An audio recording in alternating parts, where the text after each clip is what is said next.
In this tutorial, I'm going to show you how to integrate your own set into Flipside Studio. To start off, I have this Unity scene over here that I've actually crafted into a diner set that I want to bring into a Flipside production, but unfortunately it's not quite Flipside ready. To get it ready, the first thing that I need to do is open my Creator Tools at the top menu here, and I'm going to dock it, and then I want to hit Create Set from Current Scene. If I hit Create Set, that'll just create an empty environment that I can then drag the different objects I want to make up my scene into, but since everything's already generally in place, I'm just going to hit Create Set from Current Scene. And what that's going to do is it's going to update my hierarchy with a couple of Flipside specific objects, and it's already essentially created my scene for Flipside. What I need to do next is I want to set objects that don't move to static. So what does that mean exactly? Well, as you can see, I've got my walls, my floor, I've got a variety of furniture, and for the most part, none of this is something you're going to want to be able to pick up and move around. It's all stuff that stays in place and doesn't really move around. And I can also set it to static by going to, well, a singular object, and at the top right here you see the static flag, which when I click it on, it changes the receive global illumination settings to light map. It sets whether it contributes to global illumination, and it also enables a variety of flags on it that lets Unity optimize those objects. But if I have a lot of objects in my scene that I want to make static, what I can do is organize them underneath a single sort of container object and then hit static on that, and Unity will ask if you want to change the children of that object to match the same static settings, which I do. And now all the objects that were parented underneath that are set to static. I'm going to do that for the static geometry container, and I'm going to do that for the user placed container, like so. And now all those objects are set to static. So now that those are in place, I can tweak maybe my lighting in my scene, which I have a variety of point lights in. Let's see, so yeah, I've got a couple point lights, I've got this empty game object, and maybe I want to do is I want to add a spotlight so that this area over here is a little bit more well lit. So what I can do is I can go under game object, light, and I'm going to add a spotlight. I'll drag that into the static lighting container like so. And I'm going to set that to baked lighting.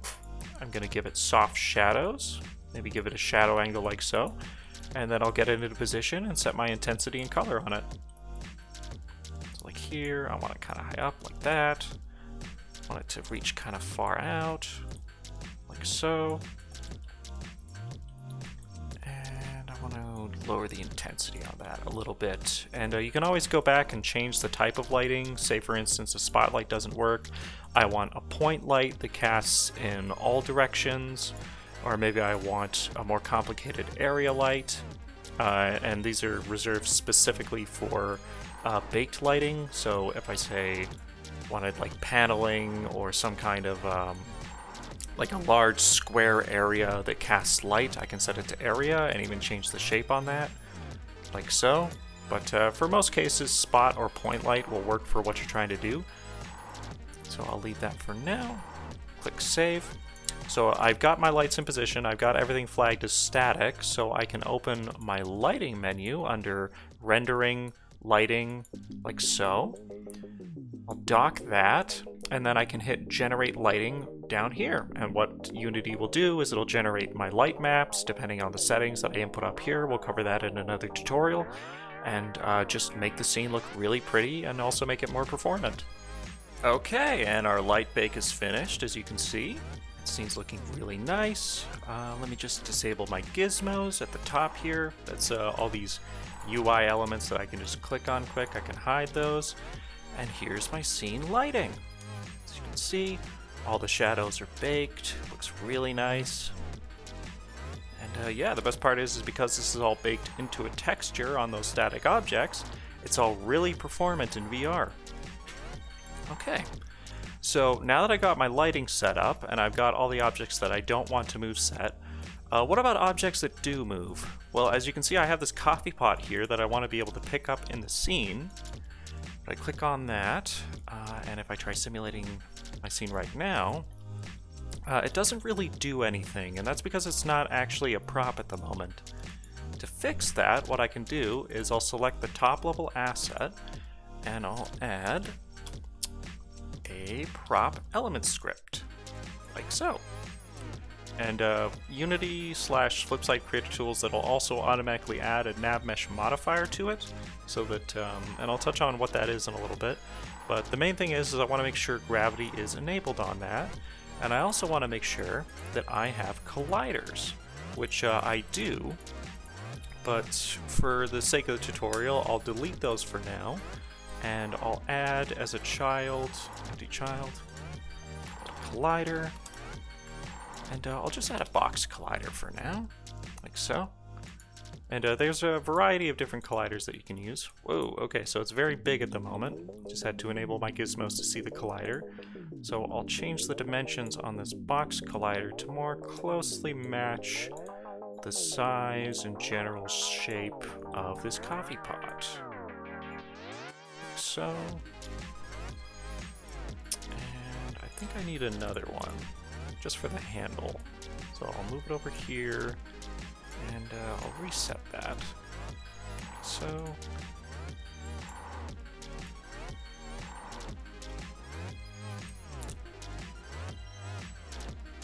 let's match the general shape of the handle, just rotate it into place, and we'll say that this is pretty good. It matches the general profile of the coffee pot. If I simulate my scene now, as you can see, it stops on the table. And the reason for that is the table actually has a mesh collider on it as well, which is another type of collider. Here, let me just remove that.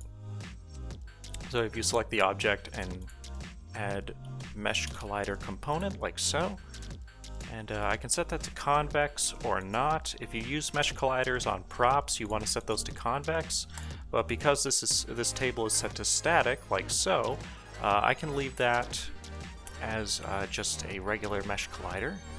Simulate my scene again. As you can see, the coffee pot just sits on top of that. Without that collider, unfortunately, the coffee pot will actually just pass right through the table. And luckily, there's another collider on the floor that stops it from sinking through that. So I'll re-enable that. But for the most part, the coffee pot is ready to go. The only other thing that I want to interact in my scene is this example chair here, and I want to be able to sit in that chair. And all I have to do to get that set up is to go under Component, Scripts, Flipside Sets, and then hit Chair. And Flipside will automatically generate the chair components needed to sit in that, on that object. So as you can see though, the direction of the legs is a little bit off. The chair is facing this way, the legs are facing that way. So if I try to sit in the chair the way it's positioned now, I'm not going to be facing the right way. And the best way to fix that will actually be to rotate the chair geometry the right way, like so. So I'm going to turn that 90 degrees. And then I'm going to turn the chair back into position like so. And then I'm going to move the seat and the left and right foot, and I'll change the pivot to center global, like so. So it moves all those objects in relation, and I'll move that up and a little bit to the side, like that. Okay, and this is a pretty good looking chair. I might end up changing the length of the legs or pushing those out a bit in case there's some clipping. But for the most part, my chair is ready to go. So now that those are into position, the only other thing that I need to do is look at my scene navigation. I'm just going to shrink down my icons a little bit. And how I do that is I go under Content, and I can hit this nav mesh surface script and hit Bake. And what that'll do is it'll add this blue mesh on the ground here, and that's essentially where I, as an actor, can walk around. Which I can walk around this whole area here, and if I go to wireframe mode, it's even more obvious. So everything that's blue is somewhere where I can walk. And the big thing that I don't want is I don't want to be able to get out to this area outside of the stage that's sort of no man's land. So what I can do is I can select that floor and then add a nav mesh modifier component. Oh, sorry. A nav mesh modifier component like that. And I can hit ignore from build. Or I can also, to achieve the same effect, I can set override area and set it to not walkable. And then go back to the content area here and hit bake again.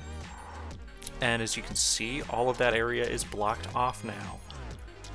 If I want to change some of the other settings for the nav mesh, you can actually modify settings under the navigation tab here, which, let me just close that again, you can get to by window, AI, navigation, and specifically the agents tab. This affects like the size of the invisible characters that walk around your scene and determine where it can and can't walk.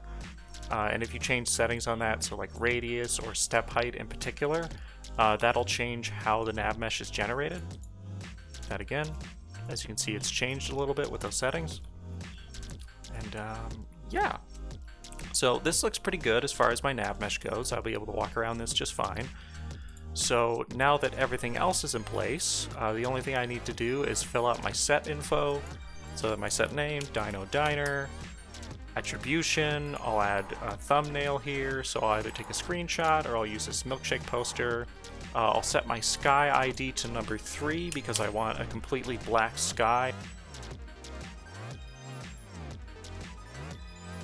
And the lighting mode, I'm going to use Tri-Light, and then I'm going to copy the scene lighting to that script, and that's how the scene will be lit once it's brought into Flipside Studio. And that essentially concludes it. My scene is basically ready to be brought in. The only thing I need to do is I need to open my Creator Tools, and then I need to hit Build and Publish Set, and that'll upload that to my Flipside Studio account. And here we go, there's my set, brought in through the Creator Tools. You can see all the nice lighting that I've added. Yeah, let me become a character quickly. Choose Arlo, like so. As you can see from my hands, I'm embodying them. I can teleport around. As you can see, the nav mesh is working. I can't get into anywhere weird. Move over here and have a look at my prop that I made. And add a camera. Flip that over, and here I am. As you can see, I've got my coffee pot right here. I can pick it up, move it and act around it. I can throw it if I'd like. Looking pretty darn good, if I do say so myself. And also, I can teleport over here into my chair, and I can sit down and start acting and doing some kind of a production. Pretty cool. This has been integrating your sets through Flipside Creator Tools into Flipside Studio. Hope you learned a lot.